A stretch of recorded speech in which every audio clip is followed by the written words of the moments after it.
What's up, Miamians? It's your neighborhood I Jolie, and this is how to make it in Miami. And I'm with Cocky Block. My name is Jude P.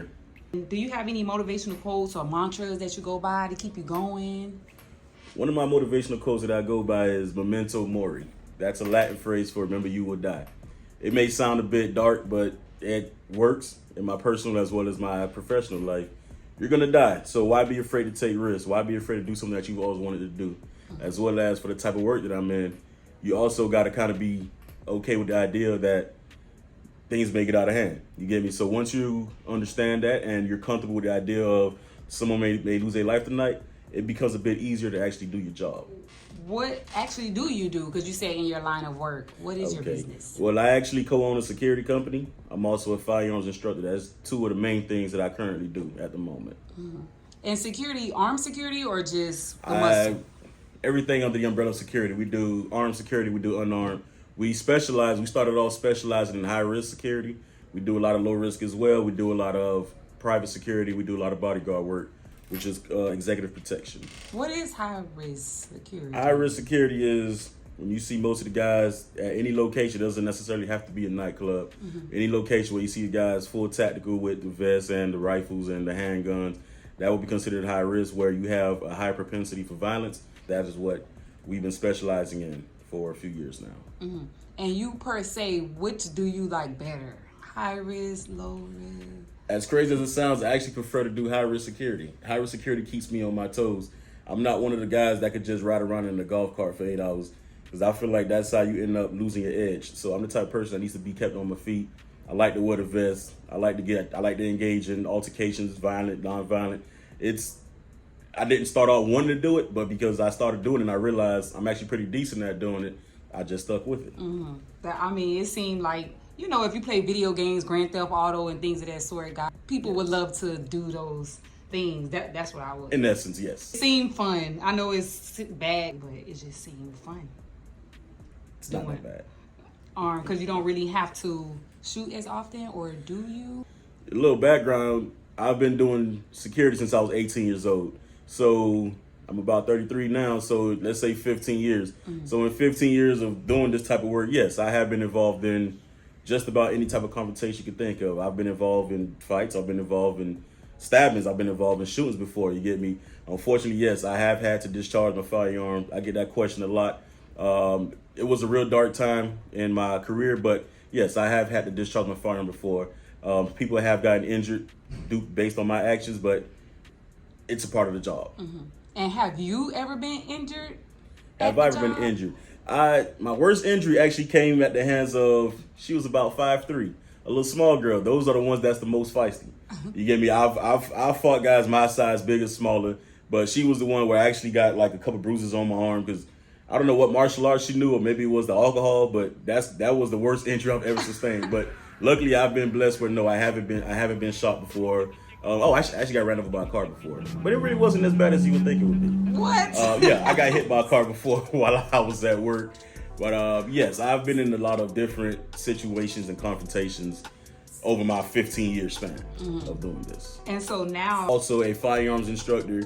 I'm also a security instructor, so I also do the 40-hour course for the security license, and I'm also a firearms instructor as well. Okay. Do you have any up-to-date things that you guys are doing? I know you want to do like the tactics and stuff like that. I actually have been doing those courses. I'm just a person that doesn't really broadcast it much. It'll be like a lot of private companies that'll reach out to me like, hey, we're trying to do a personal protection inside the home course. Could you run that for us? Yeah, so I'll do it. So most of the courses that I have been doing for a few years now, they've been mostly private. I have been working with a partner of mine on getting some public courses going. So that's what's in the works for the summer and the fall. But yes, I do a wide array of firearms training courses. Mm-hmm. And do people normally, is it businesses that ask, or is it like personal people it's normally businesses, because it's going to be at least 5 students. Mm-hmm. So it'll normally be businesses that know me, that know what I've been doing, that'll reach out to me. But I also have had private clients that'll reach out to me that, oh, look, Jude, it's just me and my girlfriend. We would like to do a tactical course or personal protection outside the home course. So yes, I can do that as well, but it's mostly if you ask me. I'm working on actually having a calendar so you can just go online and look at what I have available. But in the meantime, it's been mostly private companies that have been reaching out to me.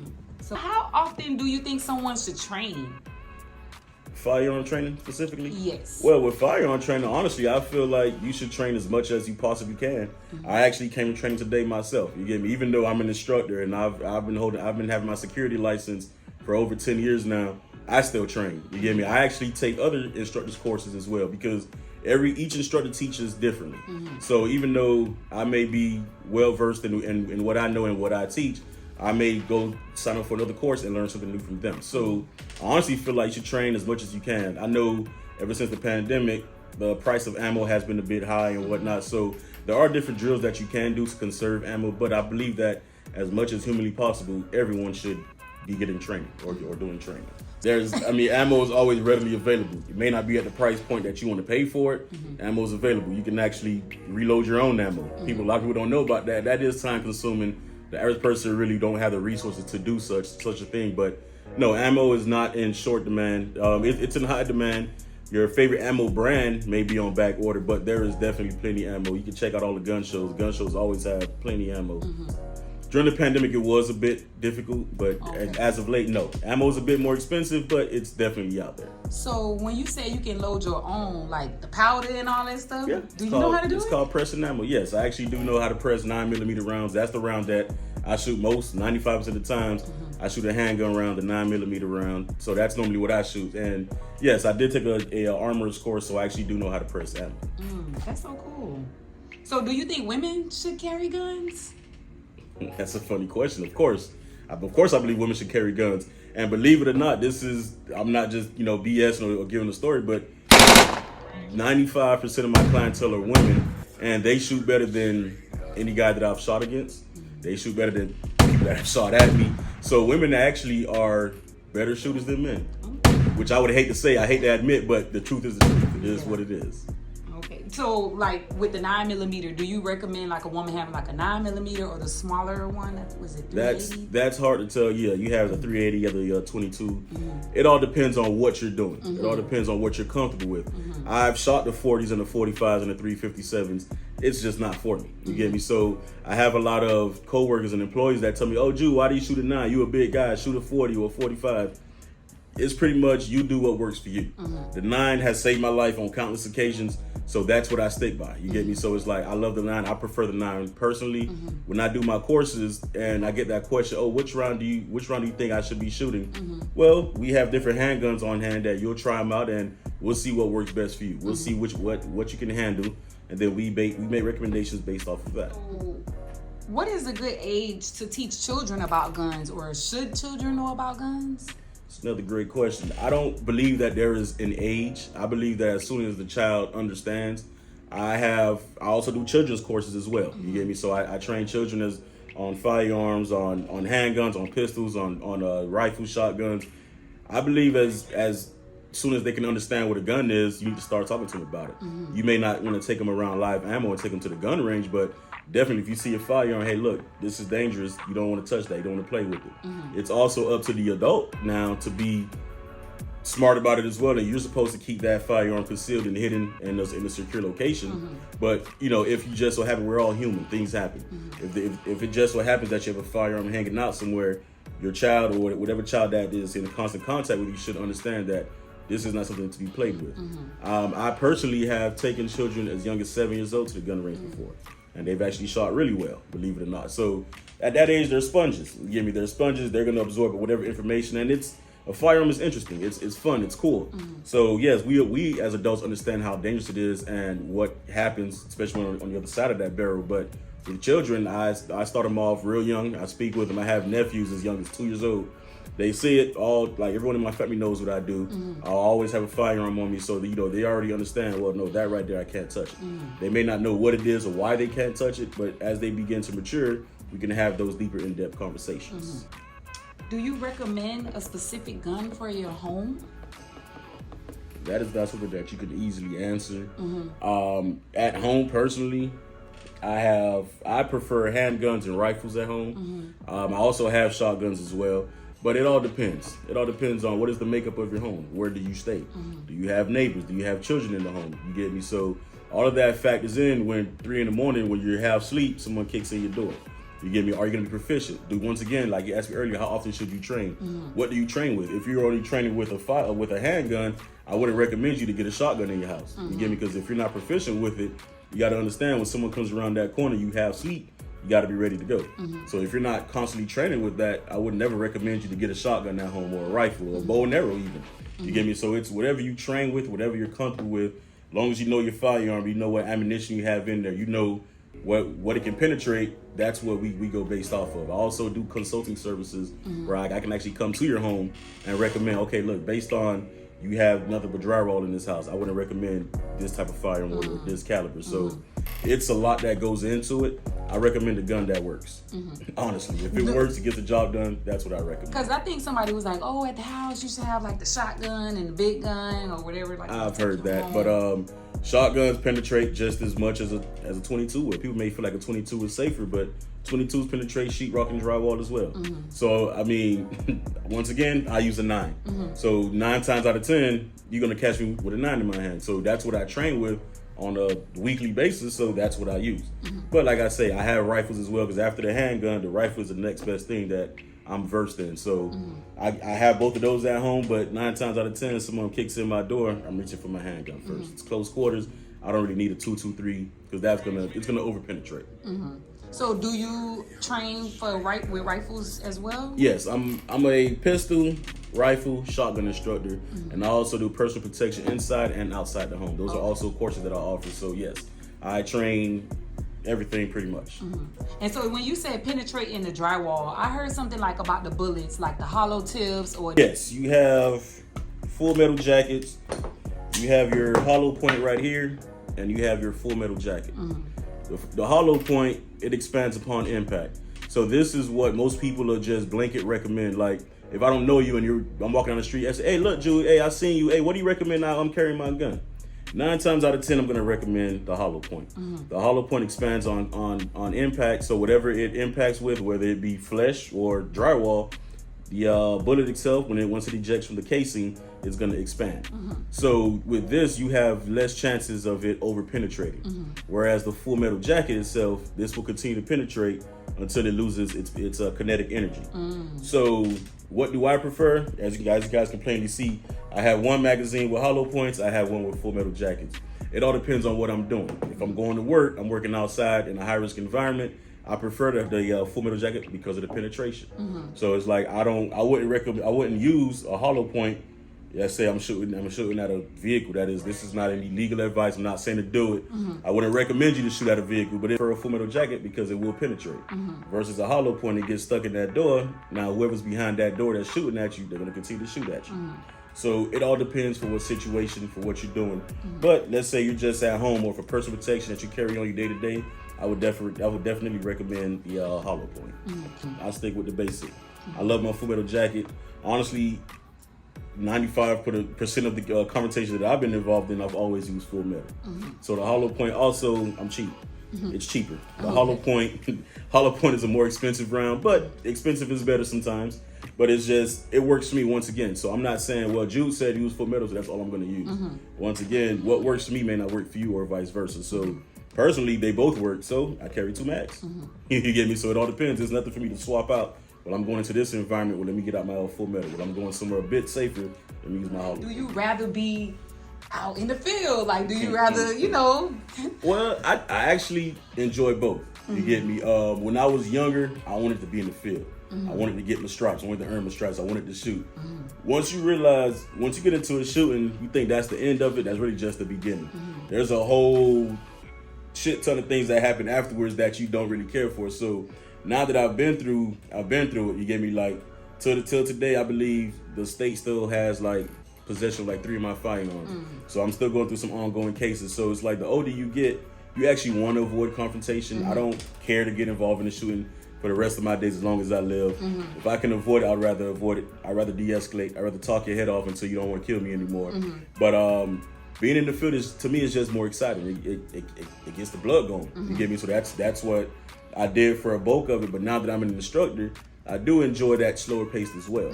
So the good thing about being a business owner as well as I'm still a security guard, I can pick and choose. You get me? It's like I can schedule my classes for the morning, if I want to give me some action this weekend, I could just book myself to work up this entire weekend. So I enjoy both. I believe the older that I get, I'm gonna want to move away from that high octane, high adrenaline. I may want something a bit more laid back. And then, the older you get, more responsibilities, and start having the old lady and the kids and all that. You don't really want to put yourself in that line of fire if you don't have to. So for right now, I'm still enjoying both. But as each day goes by, I actually do enjoy instructing a bit more. So I actually enjoy working 9 to 5 and going home, because most people that know me, I've been doing security, it's always overnight. So I've been working overnight over 15 years now. So it's like, I want a normal life. I want to go to work 9 in the morning, get off at 5 and go home and spend time with the family. So the older I get, the more I actually enjoy instructing. So maybe within the next 5 years or so, you probably won't see me outside working anymore. I may be doing strictly classroom materials, classroom instruction, working at the gun range. It's more safe. Firearm. Did you feel bad about it? I felt bad, but I never felt bad for the actual action of pulling that trigger. Okay. That I don't feel bad about, because I've never engaged or shot at or shot someone that wasn't engaged in a forcible felony. Okay. So the actual act of discharging my firearm, I never felt bad about. It's just the after effects, where it's like, at the end of the day, even though it's you or him, that's still a person. You get me? And I was raised Christian, and we all know that one commandment, thou shalt not kill.